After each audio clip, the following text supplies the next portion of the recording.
듣다 보면 궁금해지고 보다 보면 책을 결국 사게 만드는 본격 책 읽기 독서 권장 방송 최고 주능 지하 둘. 전 김기화 기자입니다. 네, 정현욱입니다. 안녕하세요. 네, 오랜만이네요. 2주 만이죠. 네, 지난주에 왜 안 했죠? 설 연휴였잖아요. 설 연휴라서 여러분 잘 쉬셨습니까? 설. 그리고 할 때 요 가운데 카메라 한번 보고 하세요. 이거보다 하니까 그 편집할 때 되게 힘들더라고요. 힘드시면 안 돼요? 제가 하고 싶은 대로 하고 힘들 수 있잖아요. 이 늦게 나와. 자, 지난주 슬램덩크 편 많이 봤어요, 사람들이. 뭐 친숙한 그러니까 소설이 아니고 만화니까 뭐 우리 방송 모르는 분들도 아마 알고리즘에 떠서 보셨을 거예요. 그런 것 같아요. 댓글 먼저 읽어볼게요. HCL님이 만화 찍고 나왔다는 표현, 만찢남이라는 표현처럼 리얼하게 구현된 경기에 감탄하다가 마지막 역전 때 연출 숨지기며 책장 넘기던 그때 방구석으로 나를 그냥 밀어버렸다. 이분은 이제 극장판을 인상 깊게 보신 분이네요. 네네네. 다음은 굿나잇님이 어느 시민 인터뷰가 매우 공감이 됐다. 그분이 슬램덩크 하면 제 가장 건강했던 시절이 생각납니다. 정신적으로 육체적으로 가장 행복하고 즐거웠던 시절이 아니었을까 싶어요. 저 역시 이러한 이유로 불꽃남자 정대만이 더 반갑습니다. 저도 이 인터뷰 이제 그때 직접 봤는데 좀 서글프더라고요. 이거 어디 나온 인터뷰? 방송에 나온 인터뷰. 어느 방송? 몰라요. 여기 그때 짤로만 봤는데 그러니까 슬램덩크 하면 사실 우리 중딩 고딩 때니까 우리도 제일 젊고 어린 때지. 뭐. 어리고 약간 막 그런 막 꿈과 희망이 넘치던 그런 시기가 떠올라서 자기는 그때가 떠올라서 참 더 반가웠다 그런 말씀하시는데 지금도 행복하고 즐거우시길 기원합니다. 자, 이번 주 다룰 책은 김현수 작가의 이토록 평범한 미래입니다. 자, 이 책 보셨습니까? 어떠셨습니까? 여러분 어떻게 보셨는지 모르겠는데 일단 정혁 기자 이 책을 우리가 선택한 이유가 뭘까요? 주변에 이 책 읽는 분 많이 보지 않으셨어요? 저 이제 정혁 기자. 저는 많이 봤는데 이게 요새 베스트셀러 1위예요. 소설 부문. 그래서 김현수 작가가 워낙 저희 한번 다뤘잖아요. 그렇죠. 설산. 예. 근데 원래 사랑받는 작가지만 이번 소설집이 또 특히 화제가 되고 많은 분들이 좋아하셔서 저희도 한번 같이 읽어보면 좋을 것 같았어. 네. 왜 자, 근데 우리가 1분 요약을 어떤 걸 할까요? 이제 오늘은 이토록 평범한 미래를 중심으로 얘기를 하죠. 그래요? 어쨌든 이게 제일 앞에 있는 제목이 되는 소설이니까. 네, 그러면 우리 이토록 평범한 미래를 우리 같이 어떤 내용인지 1분 만에 네. 어떤 내용인지 가보겠습니다. 네. 준비하셨나요? 준비 시작. 1999년 주인공 나는 대학교 2학년 1학기 종강 파티 때 동급생을 좋아하게 돼서 말을 걸었는데 그 여자가 나 올여름 죽을 거야. 같이 죽을 거 아니면 꺼져. 근데 너무 좋으니까 따라다녔어요. 근데 그 여자가 자기 어머니가 정신병원에서 자살한 불행한 가족사가 있는데 그 어머니가 젊을 때 발표한 소설이 절판이 돼서 그리고 판매 금지가 돼서 구할 수가 없어. 근데 내 외삼촌이 출판사를 하셔. 그래서 외삼촌한테 가서 그 책을 좀 아냐 물어봤더니 그 책의 내용을 외삼촌이 말해줘요. 엄마가 쓴 책의 줄거리는 한 연인이 동반 자살을 하는데 자살을 하기 전에 시간이 갑자기 거꾸로 가. 그래서 얘네들이 만날 때까지 거꾸로 갔다가 다시 순방향으로 흘러. 그래서 3번의 삶을 살게 되는 거예요. 그래서 이 소설처럼 이 소설 속에는 과거도 미래도 없다. 오로지 중요한 건 현재뿐이다. 이런 메시지가 있으니 너도 이 소설의 엄마의 메시지대로 현재를 잘 살아보는 게 어떻니? 라고 반밖에 얘기 안 했는데 끝나버렸네. 좀 더 얘기하시죠. 그랬네. 그런 이제 소설이 있구나. 시간이 흘러서 2019년 이 둘은 부부가 돼 있어요. 부부가 돼 있고 아무렇지도 않게 맥주를 마시면서 우리 엄마도 그렇게 불행하게 죽은 우리 엄마도 지금 이토록 평범한 미래를 상상했더라면 그렇게 안 죽었을 텐데 라는 후일담을 남기죠. 그러니까 저도 이토록 평범한 미래에서 근데 이게 단편 8개니까 기억에 남는 구절이 어느 편에 있었던 건지 잘 모르겠어. 그렇지. 왜냐하면 김 기자가 이 책을 다 읽은 시점이 지금 5시간이 채 안 됐거든요. 그렇죠. 그래서 머릿속에서 아직 정리가 안 되고 있는데 그런 내용이 있을 거예요. 뭐가 있냐면 그러니까 이 얘기가 그런 거죠. 내용이 있을 거예요. 그러니까 성의가 없네. 그러니까 지금 내가 아무리 힘들고 그런 막 고통스럽고 그런 게 있어도 죽고 싶은 마음이 들어도 사실은 몇십 년 뒤의 미래를 내가 기억한다면 몇십 년 뒤의 미래는 지금의 내가 이렇게 생각했던 거 아마 기억도 안 날 거다. 이런 내용 있죠. 미래를 기억한다는 건 사실은 말장난이잖아요. 그렇죠. 근데 저는 그 부분에서 좀 약간 몰입이 안 됐어요. 이게 기본적으로 그 이토록 평범한 미래는 이렇게 쭉 살다가 다시 거꾸로 시간이 돌아와서 살고 근데 그럼 거꾸로 돌아오면서 사는 삶은 그 뭐 테넷같이 거꾸로 이렇게 움직이면서 사는 건지. 아니 벤자민 버튼인지 뭐. 아니 혼자 그러면 젊어지는 거야 그러면? 그렇지. 그랬다가 중요한 거는 다시 사는 시간이 어느 시점에서 이 연인이 다시 만나는 시점까지는 거꾸로 갔다가 그 시점에서 다시 일로 순행을 하는 거잖아요. 그때 삶은 미래를 알고 다시 사는 거니까 차원이 다를 거라는 거지. 예를 들면 김 기자가 슬램덩크에 열광하던 시절, 그 취업이 안 됐을 때 슬램덩크를 보고 위로를 받던 그 순댓국 소주 그 시절, 혹은 에반게리온을 보면서 눈물을 흘렸던 그 시절, 그때는 그냥 그 좌절에 빠진 20대지만 이 훌륭한 기자가 된 미래를 알고 그 시절을 보면 그 훌륭한 기자가 되기까지의 성장통으로 읽히죠. 그렇죠. 김 기자가 저한테 어느 바에서 그냥 술을 마시면서 아무렇지도 않게 대들기에 합류하실련? 라 하는 그 아무렇지도 않은 그 술자리가 저한테는 당황스러웠던 그 술자리가 뭐 예를 들면 20년 뒤에 우리가 무슨 이제 2050년에 대한민국을 여론을 자주하는 제1 미디어 그룹을 우리가 만들었어. 미쳤다. 찢었다. 그러면 그 평범한 당황스러웠던 술자리는 갑자기 그 도원결의 같은 게 되는 거죠. 그렇죠. 그때 그 만남이 결국 대한민국의 언론 역사를 바꿨다. 이런 게 되는 거지. 예를 들면 그러니까 미래를 안다면이 말장난이지만 사실은 미래에 대한 확신을 갖고 희망을 갖고 낙관을 갖고 현재에 충실하자 이 얘기 맞아요. 같아요. 그 얘기예요. 그러니까 그런 평범한 미래, 그러니까 이게 그렇게 대단한 미래도 아니야 사실. 대단한 미래도 아닌데 왜냐 여기서 이제 나랑 그러니까 자살을 생각하고 있는 젊은이니까. 왜냐면 이제 엄마가 자기 아버지나 아버지 식구들이 엄마를 정신병자로 몰아서 그 소설까지 썼던 그 굉장히 감수성 여린 엄마를 정신병원에 가두고 그 엄마는 거기서 자살해요. 그러니까 이 주인공 20대의 여자는 증오심 그리고 엄마에 대한 상실감 이걸로 막 지글지글 불타 있어서 난 죽어야겠다 이런 아주 불행한 청년이었어. 그런데 이제 죽기 전에 생전에 엄마가 썼던 책을 알고 싶어서 그치. 엄마가 어떤 소설을 썼지? 그게 마침 제가 아까 말씀드렸잖아요. 두 연인이 자살을 하고 다시 거꾸로 살았다가 이게 영원히 다시 사는 게 아니라 그 다시 거꾸로 갔다가 다시 똑바로 갈 거 아니야. 그 끝이 1972년 10월이야. 근데 그게 하필이면 유신 때잖아. 그래서 전혀 유신하고 상관없는 시국과 상관없는 소설인데 없다고 쳐도. 당시에 보고 뭐야 이거 시국 소설인가 운동권 소설인가 해서 판매 금지가 된 거예요. 그러니까 지금 남아있지 않지 소설이 도서관에도 없지. 근데 출판계를 꿰뚫고 있는 외삼촌이 이제 그 얘기를 해주죠. 근데 생각해봐 내 여자친구를 외삼촌한테 처음 데려갔어. 근데 그 자리에서 이 여자애가 그 소설 내용을 듣더니 나도 올여름에 죽을 건데 하니까 이제 외삼촌이 당황하지 않고 데리고 가서 내 얘기를 좀 들어볼래 하고서 이제 소설에 대한 해석을 해주고 설득을 하죠. 아까 제가 말씀드린. 그러니까 김 기자가 이 시점에서 20대로 돌아가면 이 미래가 보장이 된 채로 돌아가면 그 시절이 그렇게 불안하지 않을 거 아니에요. 그쵸. 어차피 나는 기자가 될 거니까 그 시절을 충분히 더 즐길 즐기고. 거 아니에요. 그러니까 생각을 거꾸로 해보세요. 백일장에 나가서 우리 그 현재에 충실해라 이 메시지는 되게 흔하잖아.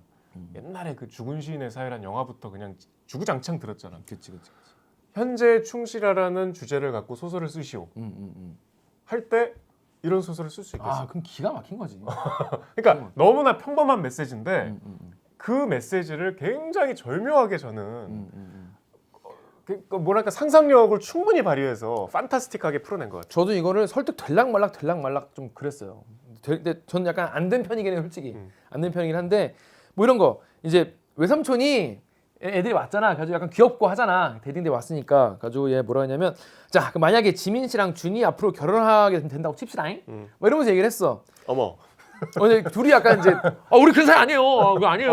뭐야. 남자는 속으로 결혼이라니. 결이 막 그랬는데 수십 년 뒤에 지나고 보니까 둘이 이제 집에서 결혼해서 맥주를 먹으면서 아주 평범한 일상. 소설 시작할 때가 이제 외삼촌한테 갈 때 1999년 여름에 광화문 교보에 들러서 외삼촌의 출판사가 세종문화회관 뒤에 있었거든요. 광화문 교보에 들렀을 때 이 사람은 종교 서적을 항상 이제 찾나 봐. 서점 가면 딱 열었는데 그때만 해도 이 종교 단체에서 호객하는 그 명함 같은 게 이렇게 막 책 사이에 이렇게 껴져 있었나 봐요. 사람들이 와서 껴놨겠지. 그래갖고 뭐 뭐 세상에 정말 뭐 언제 온다 몇 어디로 전화 주세요 뭐 이런 거 있잖아. 맞아, 옛날에 있었어 그런 거. 그런 거 이렇게 주머니에 넣어놓고 이제 이 여자애가 뭐 거의 이제 자기는 곧 자살할 거다 이런 여자애니까 이제 삼촌한테 갔다가 삼촌한테 그 과거 그 엄마가 쓴 그 여자의 엄마가 생전에 쓴 소설 얘기를 듣고 막 같이 술도 먹고 고기도 먹고 막 하고 끝나고 나서 뭐 할까 하다가 그 명함에 적힌 그 종교 단체를 한번 찾아가 볼까? 그 어차피 모멘트. 그 줄이야, 종교 단체가 줄이야. 보면 우리는 미래에서 왔다 뭐 이런 그러니까. 그러니까 죽음을 앞둔 사람이 가서 손해 볼 거 없잖아. 그쵸. 그래서 남산 하얏트에서 전화하라는 이런 맞아. 남산 하얏트 전화했더니 누가 데리러 와갖고 하여튼 밑에 한남동에 그 주택가 어디로 데려가는데 하여튼 뭐 진짜 미래에서 온 사람인지는 알 수 없으나 두 가지 질문을 해요. 이 커플이 첫째 지구가 왜냐하면 99년에 화두는 그러니까. 노스트라다무스였으니까 아, 저 망한 줄 알았어요. 노스트라다무스 말대로 진짜 지구가 멸망하냐. 그리고 저는 제가 계속 살아야 할 이유가 있으니까. 나 죽을 건데 살아야 돼. 근데 지구는 안 망한다. 그리고 니네 결혼한다. 그 진짜 미래에서 왔나 봐. 그 얘기를 듣고서 어쨌든 외삼촌 얘기도 듣고 이 얘기도 듣고 그게 이유가 되는지 모르겠는데 자살은 안 했어요. 어쨌든. 그 중간에 그게 안 나와. 그때 수십 년 지난 뒤에 그때 그 말 믿었어? 그러니까 당연히 믿었지. 그러니까 난 안 믿었어. 사실 나도 안 믿었어. 그런 거 어떻게 믿겠어? 근데 살아보니까 그건 놀라운 말이 아니야. 너무 평범한 말이다. 지구는 멸망하지 않고 우린 죽지 않고 결혼해서 맥주 먹고 있잖냐. 그래서 이 사실을 말한 건데 20년 빨리 말했을 뿐이다. 그 시차가 평범한 말을 신의 말처럼 들리게 한 것이다라는 거예요. 근데 이게 그 엄마에 대한 이야기까지 이어져요. 엄마도 이렇게 평범한 미래를 상상했으면 좋았을 텐데라고 어머니는 이제 그렇게 뭐 스스로 목숨을 끊었으니까. 저는 이 부분 읽고 정말 이렇게 약간 책 내려놓고 한참 앉아 있었거든요. 그 우리가 연애 짝사랑할 때 연애 전에 누군가를 좋아하면 상상을 하지. 진짜 쟤랑 사귀는 일상 막 너무 진짜 제발 그렇게만 해준다면 내가 뭐든지 다 희생할 수 있는. 쟤랑 내가 감히 사귄다면 막 너무 꿈꾸잖아. 근데 이제 진짜 그 꿈이 현실이 돼서 그 환상 속의 여성과 사귀고 한 1년이 지나고 2년이 지나면 그 일상이 이제 평범해지잖아. 그러면 그때 나를 생각해 보면 그렇게 대단한 거 아닌데? 라고. 그리고 이제 아니 말이 너무 쓰레기가. 그리고 이제 딴 여자. 그럼 안 되죠. 그럼 안 되고. 안 돼. 아니 뭐 안 될 건 없죠. 그죠, 안 된 건 아니지만 안 될 건 아무튼 없는데 쓰레기라는 거죠 그냥. 그때 내가 볼 때 과거의 나의 판타스틱한 그 어떤 소망은 지극히 지금 평범한 내 일상인 거잖아요. 내가 나의 과거의 나를 약간 좀 내려다보게 되잖아. 그 차이가 크죠. 우리가 살면서. 그러니까 엄마도 죽지 않고 딸이 뭐 저 사위 뭐 생겨갖고 이렇게 그냥 결국 어려운 시절을 보내고 같이 맥주나 마시고 뭐 이런. 나중에 또 좋은 시절 오면은 그 소설 재화 먼지인가? 재화 먼지란 소설. 소설이 또 나중에 또 나올 수 있는 거 아니겠습니까? 유신도 끝나고 이제 뭐 그 따님도 이제 감옥 가고 했는데 뭐 나올 수 있는 건데. 그러니까 다시 얘기하면 낙관과 희망이죠. 미래는 그렇죠. 어차피 잘 될 수 있어. 그러니까 그래서 우리는 우리가 계속 지는 한이 있더라도, 그러니까 이제 네. 이 보면 너무 웃긴 게 99년 여름이에요. 1학기 그러니까 9학번인 거야. 98학번. 2학년. 그치 98학번. 98학번 99년 여름에 종강 파티 끝나고 지민이 나는 곧 죽을 사. 근데 옛날에는 약간 이런 약간 염세적인 분위기가 있긴 있었어. 약간 세기말. 왜냐면 우리가 0100학번이니까 비슷한 시기거든요. 우리 고3 때는 그래서 노스트라다무스가 진짜 그 얘기 되게 심각하게 했거든요. 그렇지. 무서웠지. 1996 아직도 세상이 아니 노스트라다무스가 이미 예언했던 역사적인 이 팩트들 있잖아. 그렇죠. 다 맞았잖아. 뭐 흑사병 뭐 이런 거 그러니까. 맞추고. 그리고 그때 막 휴거도 있고 이래가지고 이거 심상치 않다. 세계 망한다. 뭐 그리고 또 뭐야 그 밀레니엄 버그. 그걸로 이제 세계가 다 핵폭탄을 Y2K 때문에 핵미사일 다 날아간다. 막 저절로 자기들끼리 막. 그러니까 쏜다. 지금 생각해 보면 다 개소리잖아요. 공부나 이씨. 그때 막 KBS 뉴스에 나왔다니까 그런 게 진지하게. 이제 그런 세태가 있다. 아무튼 하지만 지금 우리 보면 굉장히 평범하고 이상적인 걸 누리고 있기 때문에 지금 이런 생각을 하면서 지금의 고통과 불안 같은 거를 좀 견딜 수 있지 않나 또 그런 어떤 메시지를 주는 것 같은데, 그래서 우리가 계속 지는 한이 있더라도 선택해야 하는 건 이렇게 이토록 평범한 미래라는 것. 근데 저는 이런 게 바로 진짜 문학만 할 수 있는 것 같아요. 그렇지. 그러니까 이런 걸 누구한테 설득하려고 할 수 없죠. 그러니까 이런 그냥 말도 안 되는 상상이잖아요. 그죠. 어바웃 타임이라는 영화 보셨죠? 맞죠. 그 영화가 이제 시간 여행을 할 수 있는 주인공인데 그 결국은 마지막에 나오는 주제가 아빠가 이제 유언처럼 이제 세상을 즐겁게 사는 법을 알려주시는데 평범한 일상을 그냥 하루 살고 그거를 다시 한번 살아보라 그래. 그러면 막 지하철 타서 옆 사람 음악 크게 듣고 막 가서 상사한 테 깨지고 이런 것들이 막 너무 스트레스 받고 다시 한번 살아보면 그 안에서 뭐 내가 못 보던 거 그다음에 어차피 오늘 나는 뭐 집에 가서 사랑하는 아내 옆에서 잠들게 될 테니 어차피 이렇게 힘들더라도 이거를 잘 받아들이고 즐겨보자 이런 여유가 생겨. 근데 너무 당연하고 진부한 얘기고 우리가 알면서도 그게 일상에서 안 되잖아요. 맞아요. 근데 한 번씩 그런 걸 보면 그래 내가 너무 팍팍했구나. 내가 너무 세상을 좁게 봤구나. 내가 너무 급하고 협소했구나. 이런 생각을 하게 되듯이 이 소설도 말도 안 되잖아요. 어떤 커플이 자살하려고 그랬는데 갑자기 선망 증세처럼 인생이 휙휙 해갖고 다시 거꾸로 갔다가 다시 인생을 세 번 이렇게 세 번 사는 그런 상상을 하면서 이제 현실을 버티는 거죠. 맞아요. 그러니까 현실에 버틸 수 있는 힘이나 위로, 그러니까 메시지, 뭐 동기, 뭐 핑계 이런 걸 주는 게 그런 걸 되게 자연스럽게 주는 게 문학인 것 같고 말로는 이게 설명이 안 되잖아요. 우리가 설득으로 안 되냐면 말이 안 되니까 말이 안 되니까 하지만 설득력도 없어 말로 하면. 그렇지 말로 할 수도 없는데 문학으로 읽다 보면 그래 하다 보면 뭔 얘기인지는 알겠다 이렇게 약간. 근데 전 여기서 좀 약간 좀 그랬던 게 그 중간 그러니까 여기 약간 액자식처럼 이 어른이 된 나가 이 소설의 존재 그러니까 절판된 이 여자친구의 소설의 존재를 찾아가면서 그 소설을 읽은 다른 사람의 얘기가 나오잖아요. 누구죠? 그게? 김원 씨 얘기가 나오잖아요. 김원 씨. 근데 이제 다른 그 뭐 중요한 얘기 아니까 생략하겠지만 그 김원 씨가 무슨 사업하다 망해갖고 카지노에 가갖고 그 주사위 게임을 하거든. 맞아요. 근데 몰빵. 그거 왜 이게 나왔지? 그러니까 홀짝만 맞추면 되는 게임인데 아주 단순한 게임이죠. 이 사람은 짝만 붙여 짝짝. 왜냐면 언젠가 짝이 나올 테니까.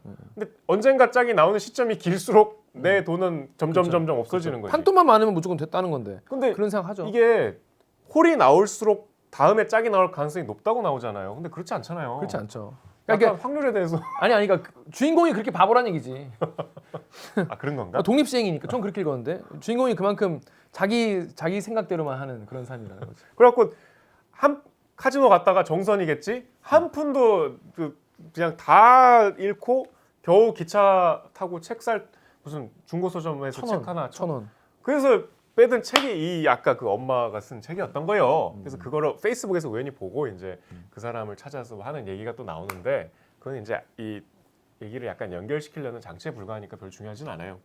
그리고 그 도박은 정확히 반반은 아니에요. 왜냐하면 약간 카지노하기 유리하게 51대 49 정도로 돼 있어요. 그래가지고 하면 할수록 카지노가 무조건 돈을 따게 돼 있는. 왜요? 그런 홀짝이 어떻게 그렇게 돼? 홀짝 하고 있고 한 칸은 이렇게 그냥 카지노 먹는 걸로 돼 있어요. 그래.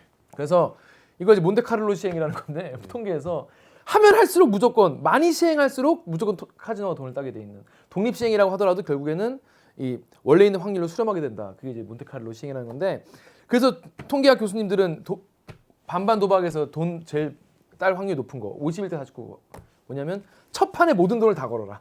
그게 무조건 제일 많이 통계적으로는 돈을 많이 따는 방법이다라는 수업을 통계 교양 시간에 들었던 기억이 났어요. 어떻게 그래요? 첫 판에 어떻게 걸어? 후달리잖아. 후달리냐? 그렇죠. 그래서 뭔가 이세계물 같기도 하고 시간 역행, 테넷 같기도 하고 너무 그 시간 역행에 대해 설명이 없길래 그래 이것도 그냥 설명 안 할래나 보다. 그리고 나도 그냥 말았어. 이제는 개연성을 따지지 않기로 했어. 단편에서는. 역시나 김현수는 참 이야기꾼인 것 같아요. 이 첫 번째 이 상상이 저는 진부한 메시지를 진부하지 않게 이거 생각해 보세요. 그 진부한 메시지를 내가 어떻게 포장할까 하면 이렇게 못할 걸?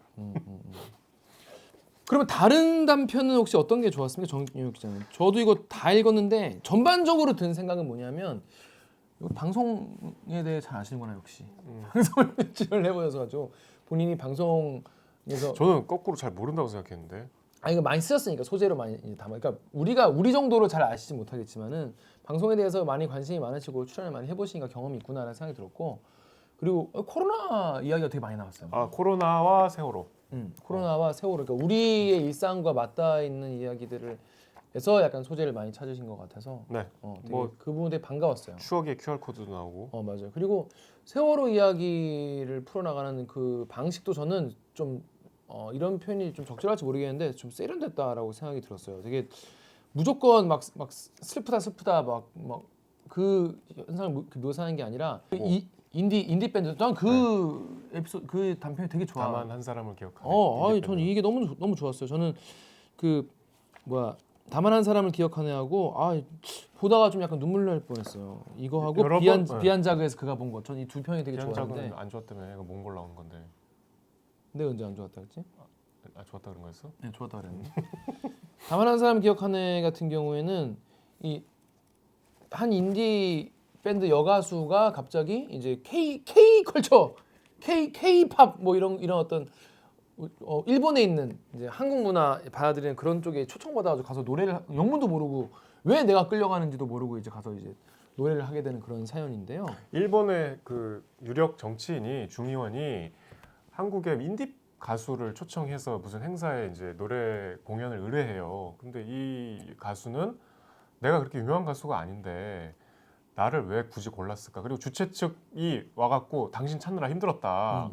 도대체 이 수수께끼가 뭐지 하는데 이제 공연이 끝나고 그 자기를 초청한 의원과 얘기를 하는데 그 의원이 굉장히 절망에 빠진 거의 이제 내가 죽어야겠다 이럴 시절에 카페에 들어가는데 무슨 노래를 들었는데 그 노래로 삶의 의지를 찾았는데 그 노래를 신청한 사람이 이 가수였다. 방명록에 보니까 이제 뭐 이니셜이 있어가지고 굉장히 아날로그 감성이지. 찾았다는 거죠. 그럼 뭐 본인이 이제 찾을 만한 능력이 되니까 이제 애들 시켜서 찾았겠죠. 근데 그리고 이제 걔를 땡겨가지고 이제 노래를 했는데 자기 노래를 하다가 마지막에 앙콜곡으로 그 이제 저 무슨 노래였죠? 인천에서 제주 가는 배에서 자기가 이 세월호의 그 항로잖아요. 맞아요. 그 배 안에서 자기가 작곡했던 노래 제목이 뭐 하얀 뭐였는데 그 노래를 부르면서 뭐 세월호 생각이 났겠죠. 그러면서 이제 하염없이 무너졌던 울어버린 이 무대에서 그 울음 정도가 아니고 이제 회복할 수 없는 눈물로 오열을 해버린 거죠. 한 사람을 기억하네. 한 사람을 기억하네라는 노래를 부르면서 이제 가수가 오열을 하는 거예요. 오열하니까 이제 일본 사람들은 저 왜 우는 거야? 저 노래 부르면서. 공연장. 공연장에서 진짜 프로가 말이야 왜 울고 그래? 막 이랬던 거죠. 물론 박수는 쳤지만. 근데 이제 왜 우는지는 일본 사람들은 이제 이해를 못하죠. 다른 일본 남자가 약간 실현 때문에 운 거 아니야? 이렇게 얘기를 하거든요. 또 그렇게 상상하겠죠. 근데 일단 옆에 사람이 넌 뉴스도 안 보냐라고 하면서 한국에서 배가 가라앉은 일 때문에 그렇다 그러니까 그것 때문에 가서 노래 부르다가 운다고 막 이렇게. 근데 저도 그렇고 여러분도 그렇고 갑자기 세월호 이야기 하다 보면 이제 눈물이 나곤 하는 경우가 있죠. 근데 이제 이게 누군가에게는 이제 노래하다가 갑자기 울 정도의 일이지만, 그러니까 한 사람을 기억하는 사람에게는 그럴 일이지만은 아닌 사람들은 그냥 그게 뭐 울 일이야 이렇게 생각하는 경우도 있는 거죠. 그런데 이 중의원에게는 이제 희진이 자기가 제일 힘들 때 재기가 불가능하다 생각했을 때 뭔가 힘을 준 꼭 기억해야 될 한 사람이었고 그 사람을 불러서 노래를 듣기로 한 거죠. 그게 노래군요. 근데 저는 이걸 그 단편을 급하게 읽어서 그런지 그 스토리와 세월호가 좀 어떻게 연결이 되는지 약간 물론 슬픈 감정은 드는데 논리적으로는 약간 이 정합이 잘 안 되던데 그냥 붙인 것 같은데 그래서 약간 아쉬웠어요. 그 일본 그 의원하고 세월호하고는 아무 상관이 없고 상관이 없지. 이 주인공 가수도 세월호에 대한 그냥 슬픔을 잊지만 그 과거에 그 신청을 했던 노래와 지금의 이 세월호의 비극과는 접점이 없거든요. 그래서 조금 이게 약간 더 서사를 좀 꾸렸으면 하는 아쉬움이 있었는데 사실 이게 연애 이야기가 또 섞여 있거든요. 연애 얘기가 뭐 곳곳에 다 있죠. 근데 저는 그 사랑 단상 2014 이거에 사실 이 소설 자체는 뭐 저는 크게 좋지 않았는데 그냥 그 약간 찌질한 나의 20대 그 작가의 자화상 같은데 예를 들면 우리가 헤어지고 너무 힘들 때 있잖아요. 이 문장이 있어. 애당초 원해서 빠진 게 아니었기 때문에 원한다고 빠져나올 수도 없었다. 사랑은 이제 빠지는 거다라고 얘기를. 사랑이 원한다고 내 빠진 게 아니라서 헤어질 때도 아 이제 잊어야겠다. 근데 그게 안 되잖아. 안 돼. 헤어져서 힘든 사람한테 야 그만 잊어. 이거 얼마나 바보 같은 위로예요. 그렇죠. 그게 내 마음대로 안 되는데. 근데 그런 말들이 새삼. 그러니까 이게 이 작가가 이제 대학생활을 하던 게 90년대 초반이니까 저는 이제 대학교 01학번인데 그 시절에 되게 제가 동경했던 형들이 요 학번이거든요. 그 저는 그 대학교 1학년 때 그 형들을 여러모로 따라하고 싶어서 그 방편 중에 하나로 셔츠를 집어넣어서 입었어요. 바지에. 벨트하고. 네. 어. 그래갖고 제 동기 친하지도 않은 여학생이 어느 날 전화가 와서 너 옷 왜 그렇게 입냐? 빼 입었으면 좋겠다. 뭐 특별한 사연이 있냐? 너 무슨 조교 같다. 너 입으려면 겉에 근데 이 재킷도 입어야지. 이제 여름에나 봄에는 또 이렇게 그쵸. 셔츠 딱 벗고 그치, 이렇게 그치. 해갖고 책 들고 진짜. 옛날 영화에 나오는 대학생 그 첫사랑 대학생 이미지를 따라하고 싶어서 그랬던 기억이 나요. 근데 그때 내가 동경했던 형들의 얘기 같아. 그래서 되게 각별히 감정이입을 해서 본 것 같아. 저는 이거 바얀작에서 그가 본 거지. 예전에 우리 설산 약간 그런 이런 느낌. 그 되게 이 김현수 작가 소설은 보면은 여러분도 보시면 아시겠지만은 모든 단편이 되게 많은 얘기가 이렇게 얽혀 있어요. 두꺼운 이야기가 들어있죠. 되게 이렇게 얽혀 있는 그 구조가 되게 많고 비한장 같은 경우에도 이 뭔가 이 인문학적인 그런 이야기를 되게 아무렇지 않게 소설 안에 잘 이제 좀 풀어내는. 그리고 여행을 진짜 많이 다니셨나 봐. 다 여행 간 얘기, 섬에 간 얘기, 막 완도 간 얘기 막 다. 저는 난주의 바다 앞에서가 참 좋았는데 여기도 이제 김 기자 말대로 그 난주 설화가 나오잖아요. 네. 그 우리 정예경? 네, 그 정약용의 먼 이제 가족이었던 그거를 어떻게든 이제 이 주인공의 개인사와 엮어내잖아요. 그러니까 이게 약간 황석영 같이 이야기꾼 소설가들, 우리 어떤 전해져 내려오는 민담이나 설화들을 계승해서 현대적으로 풀어내는, 이거를 보존하는 역할을 하는 소설가들이 있거든요. 그 황석영 선생이 자신의 어떤 후계자처럼 항상 김현수를 얘기해요. 아 그래요? 네.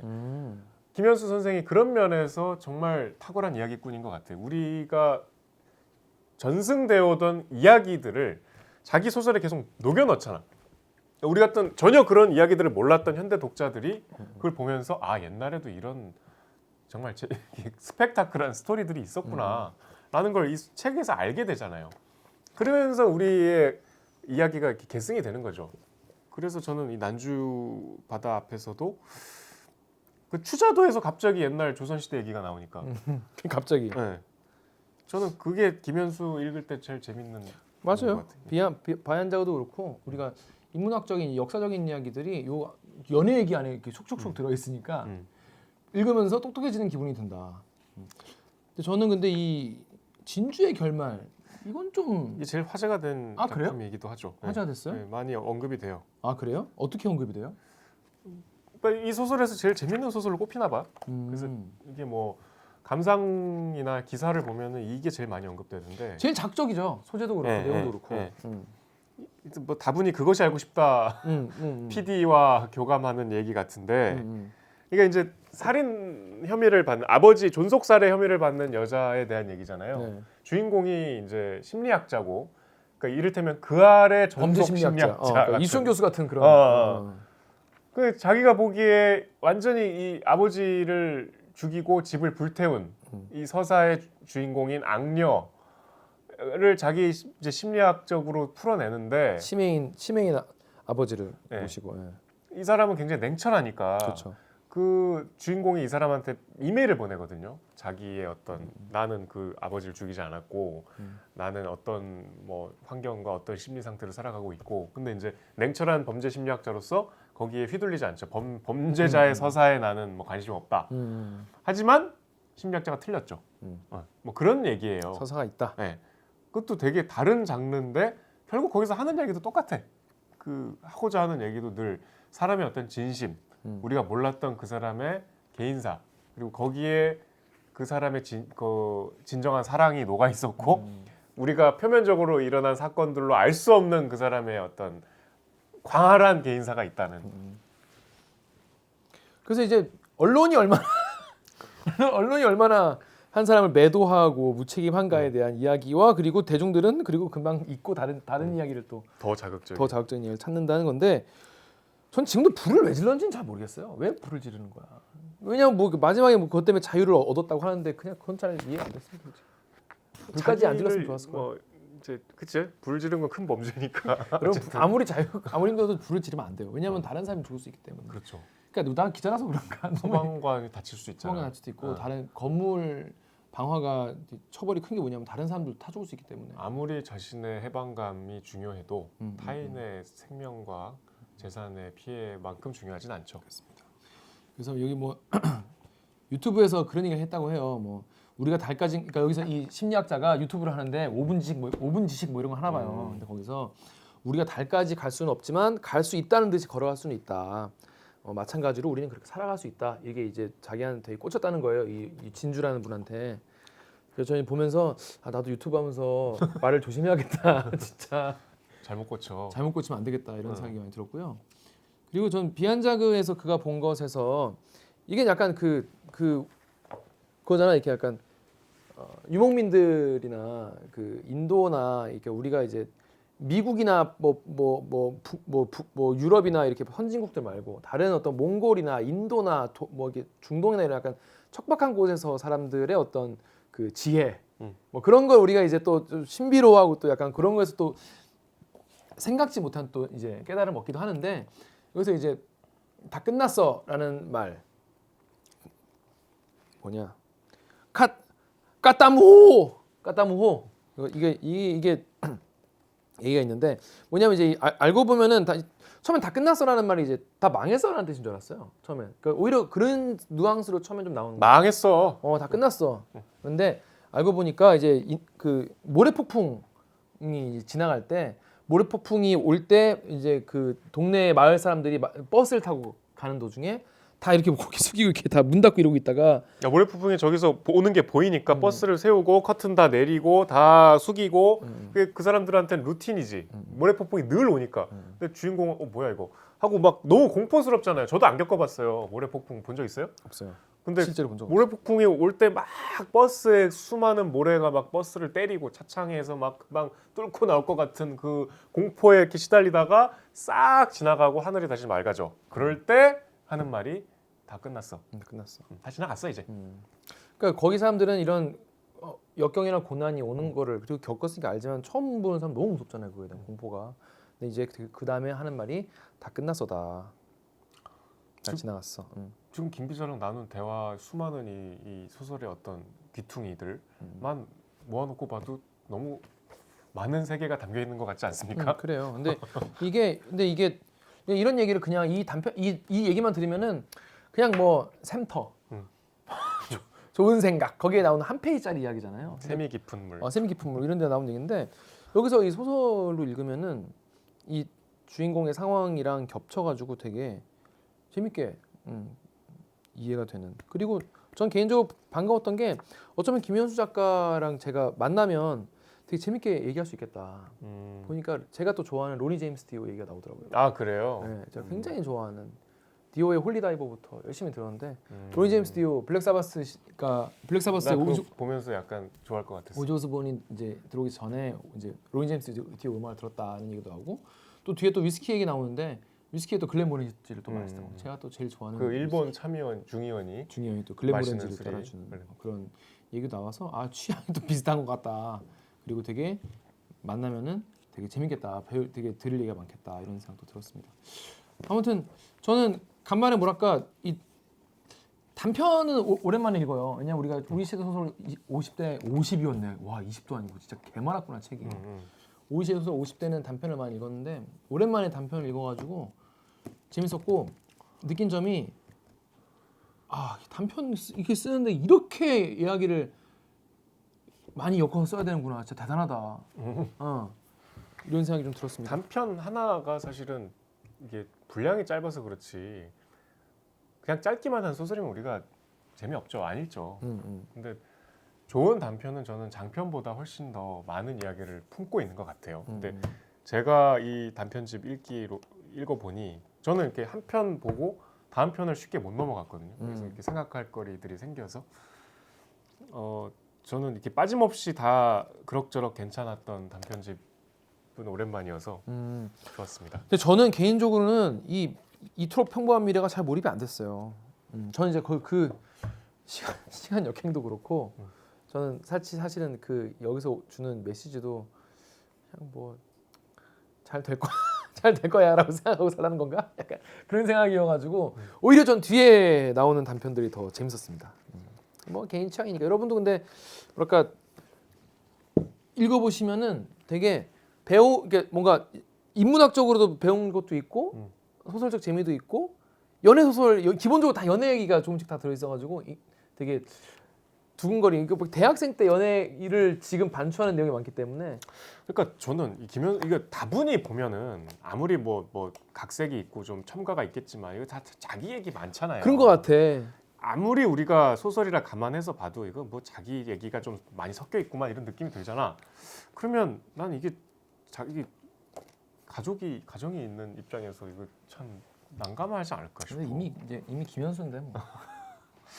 나는 이런 소설 못 쓸 것 같아. 여러분도 소설이나 써볼까 이런 생각을 하다가도 사실은 그런 생각 때문에 좀 이제 좀 저하시는 분들 많이 계실 것 같아요. 이거 쓰면 이게 당연히 알 텐데. 예를 들어 저 같은 경우에도 막 데일리기가 아니라 무슨 다른 유튜브를 만들면서 막 그거에 막 고통받았던 거 막 괴롭혔던 사람들 막 쓰면은 자기네 알 거 아니야. 실제로 그런 일들이 가끔 있어요. 그러니까 그 넷플릭스에 얼마 전에 이제 올라온 경마장 가는 길이라는 영화 있거든요. 되게 옛날 영화. 그게 1991년 영화인데 그게 원작 소설이 있어요. 하일지라는 유명한 소설가가 쓴.